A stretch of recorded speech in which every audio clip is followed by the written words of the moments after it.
welcome back to our homework reading. I am doing lesson 3 on page 81 today from Greece and Persia. The question is, why does conflict develop? And some terms to know are satrapy, a province in ancient Persia; satrap, the governor of a province in ancient Persia; and Zoroastrianism, a Persian religion based on their belief in one God and founded by the religious teacher Zoroaster. So if you look at your picture there, we've got Greece to the left, and it's kind of on the side and smaller because we're also focusing on Persia, which is on the other side of Mesopotamia. And as you can see, Persia, and we've talked about Persia before, Persia is a very large empire, and it was a threat to Greece. As you can see, it even got up into Greece a little bit on the other side of the Black Sea. So, all right, so let's go to page 82. Persia's empire. While Greek city-states were going through changes in their government, the Persians were building a large empire in Southwest Asia. Persia was located in what is now called Iran. In 500 BC, a Persian king named Cyrus the Great built a powerful army. Cyrus conquered Mesopotamia, Syria, and Judah. He also conquered Greek city-states that were in the area of Anatolia. Today, Anatolia is called Turkey.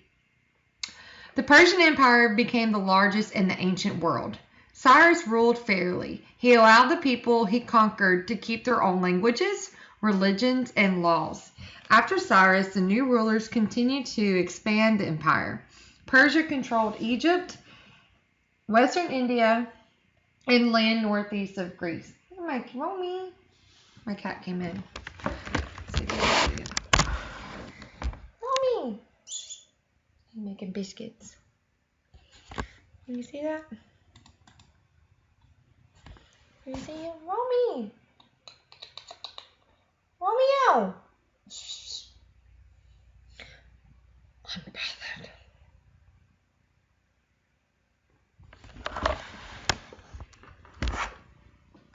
Anyway.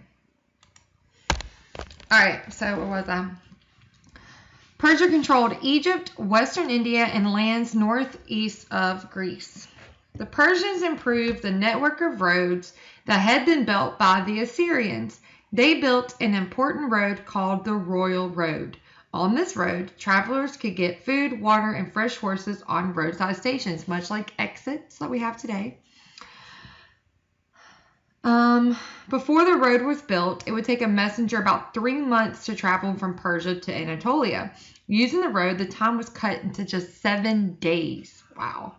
Number 1, underline the names of the lands that Persia conquered and controlled. So that's going to be in that third paragraph. Romy. He's laying down now. So cute. Number 2, why was it important that Cyrus the Great let conquered people keep their own religions, languages, and laws? That's something you need to think about. Like, why would it be important that this conqueror who's coming in and saying, I'm your ruler now, why is it important that he is saying, but you can keep your own culture? I'm in charge of all the resources now. All right. The Persian Empire kept expanding. Darius I ruled Persia from 522 BC to 486 BC. He divided the empire into provinces to make it easier to manage. He called the provinces satrapies. Each satrapy was ruled by a governor who was called a satrap. The governor collected taxes and recruited soldiers for the Persian army. Number 3, define the word satrap. Zoroastrianism.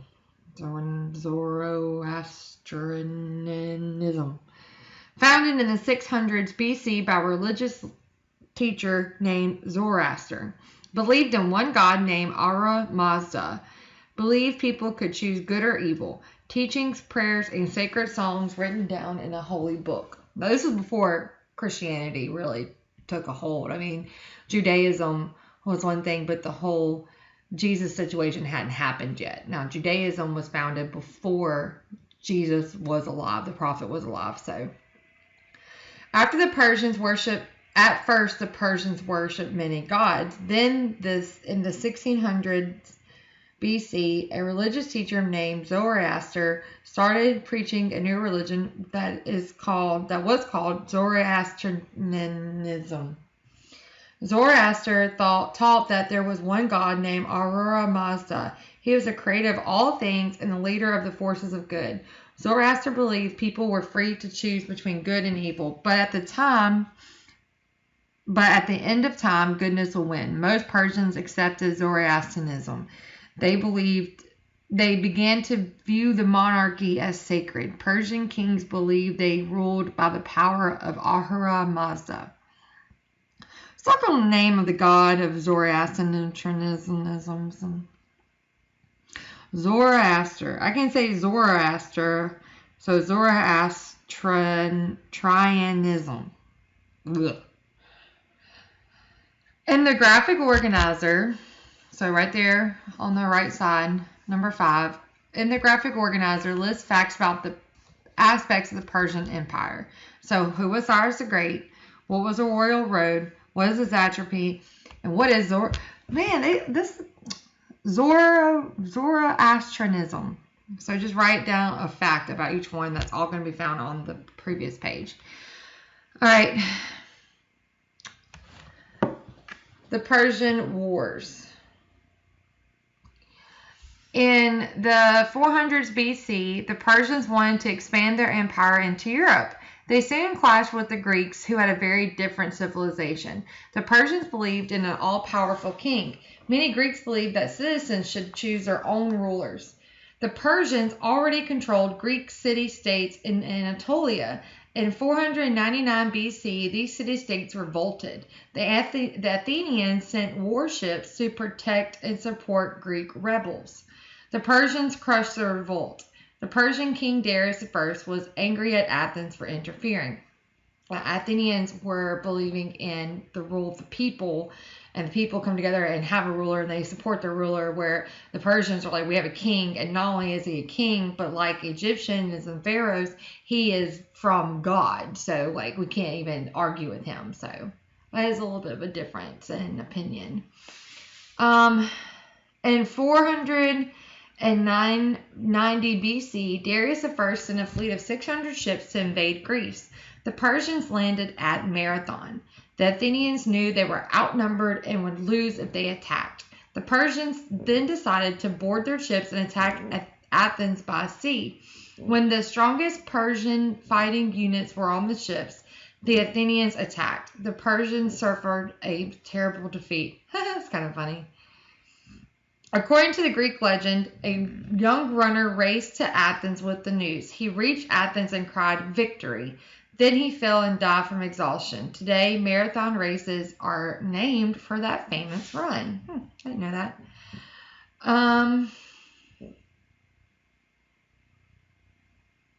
Persians vowed revenge against the Athenians. In 480 BC, a new Persian king named Xerxes, I know how to say that one, Xerxes, invaded Greece with a large army and thousands of warships. His force had its own supply of ships. The Greek city-states joined together to fight the Persians. Sparta's king Leonidas supplied the most soldiers. Thermopylae of Athens directed the Greek navy. His plan was to attack the Persian supply ships that would cut off the Persians' army supplies. So, number 6, how did the Persian rulers unite their vast empires?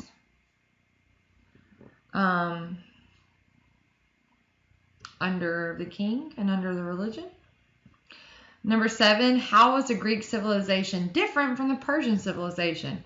Well, the Greeks were ruled by the people, and the Persian civilization had a theocracy, a king ruling in name of a god. So it was a big difference. Number 8, circle the word that is the name of a long distance race. And that's going to be on the right hand side over there.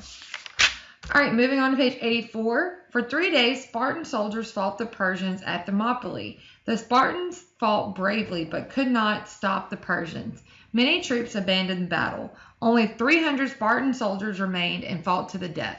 The Spartans' heroic fight gave Themistocles and the Athenians time to carry out the plan. The Athenian fleet lured the Persian fleet into a strait of Salamis near Athens. A strait or channel is a narrow strip of water between two pieces of land.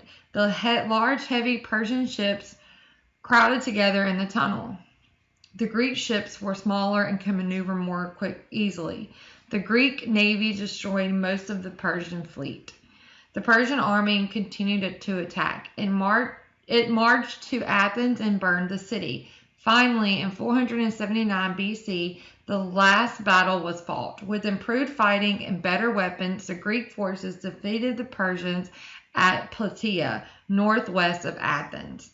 The Persian Empire now faced many challenges. Its army was no longer able to defend the whole empire. The people grew unhappy with their government and paying heavy taxes. The royal family disagreed over who should rule. Persia weakened and became open to outside attacks. In 300 BC, Persia was invaded by a young and powerful Greek ruler named Alexander. The Persian Empire ended and the new Greek Empire grew. It eventually became even larger than the Persian Empire. Number 9, underline the names of important battles. It's going to be all up in that. Number 10, after the losses in Greece, why did the Persians grow unhappy with their government?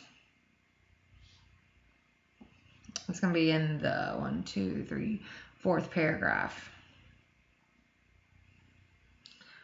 All right, check for understanding. List 2 advantages that should have helped the Persians defeat the Greeks at Marathon in 490 BC. Well, that's going to be, I mean, they were outnumbered. They were outnumbered, the Greeks.